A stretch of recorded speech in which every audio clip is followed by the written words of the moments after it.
R L अड्डा में आप सभी का स्वागत है। आज हम उन स्टूडेंट्स के लिए बहुत महत्वपूर्ण वीडियो लेकर आए हैं जो बिहार सिविल जज का एग्ज़ाम देने वाले हैं। ठीक है, स्टूडेंट्स सभी तैयारी करते हैं, सभी मेहनत करते हैं, लेकिन उसके लिए रणनीति का होना, उनकी स्ट्रेटजी होना बहुत ज़्यादा महत्वपूर्ण है कि वो किस रणनीति से तैयारी करते हैं। इसके लिए सबसे पहले हमें ये देखना चाहिए कि सिलेबस क्या है और सिलेबस में किस सब्जेक्ट में से कितना ज़्यादा पूछा गया है।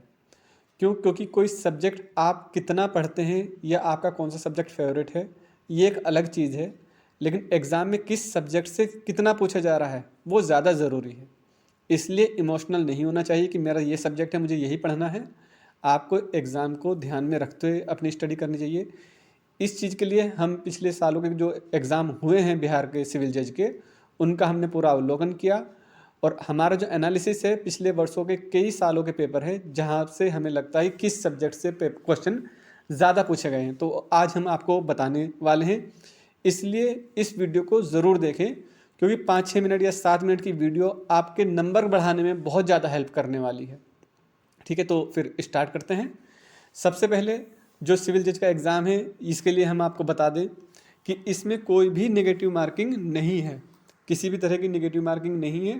तो आप कोशिश करना कि सभी के सभी क्वेश्चन आप अटेम्प्ट करें।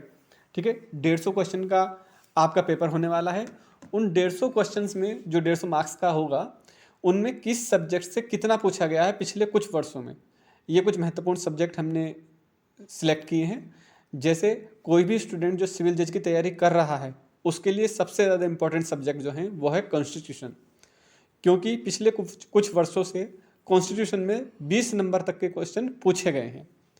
दूसरा महत्वपूर्ण सब्जेक्ट एडमिनिस्ट्रेटिव लॉ है, जिसमें से भी 20 नंबर के क्वेश्चन पूछे गए हैं। इसके अलावा कॉन्ट्रैक्ट एक्ट है, उसमें 15 नंबर के क्वेश्चन पूछे गए हैं। तो कोशिश करें कि आप इन सब्जेक्ट को सबसे पहले तैयार करें।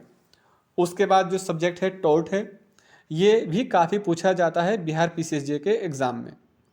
फिर फैमिली लॉ पर हम आते हैं। फैमिली लॉ में हिंदू लॉ, इसके क्वेश्चंस 12 क्वेश्चन तक 12 मार्क्स तक पूछे जाते हैं, तो इसलिए हिंदू लॉ को बिल्कुल भी अवॉइड ना करें, बिल्कुल इग्नोर ना करें।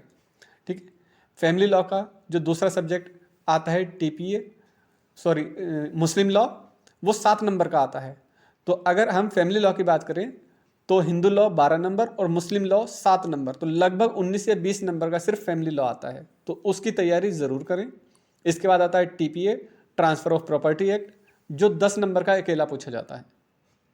तो ये सब्जेक्ट का वो सीक्वेंस है, जिस सीक्वेंस से आप तैयारी करेंगे तो आपके मार्क्स बढ़ने की पूरी संभावना होगी और ज़्यादा नंबर आने के आपके चांस बढ़ जाएंगे।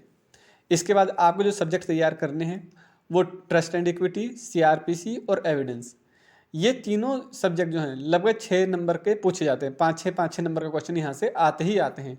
तो यहाँ पर आपके पास चॉइस है कि चाहे तो आप एविडेंस पहले पढ़ें या सीआरपीसी या ट्रस्ट एंड इक्विटी, जो भी आपको बेहतर लगे वो आप तैयारी कर सकते हैं। नंबर सबके बराबर हैं, लगभग 5 से 6 नंबर का यहाँ से पूछा जाता है। इसके बाद जो सब्जेक्ट आता है वो सिविल प्रोसीजर लॉ यानी कि सीपीसी है।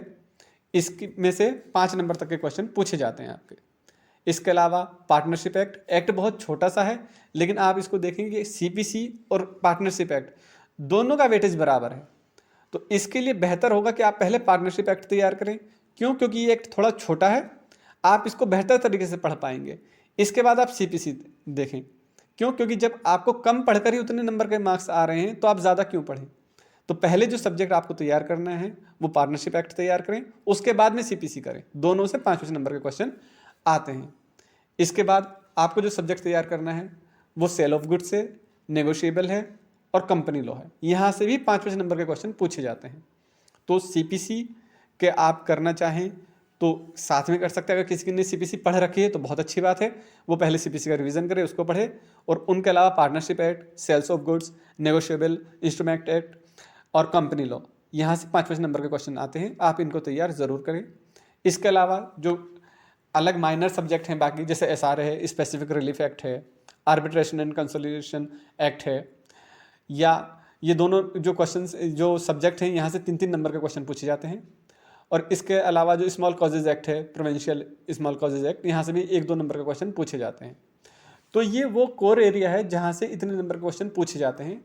आप जो तैयारी करें वो इसी चीज़ को ध्यान में रखते हुए तैयारी करें कि कहाँ से कितने क्वेश्चन पूछे गए हैं। अब ये कई सालों का एनालिसिस है, इसमें काफ़ी मेहनत की गई है और ये सारी मेहनत आप ही के लिए है।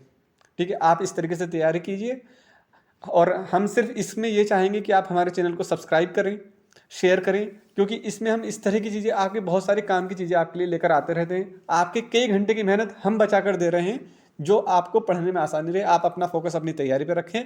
इस तरह के एनालिसिस, कोई इन्फॉर्मेशन जो भी होती है, हम वो जल्दी से जल्दी लाने की कोशिश करते हैं। हमारी शुभकामनाएं आप सभी के साथ हैं। धन्यवाद।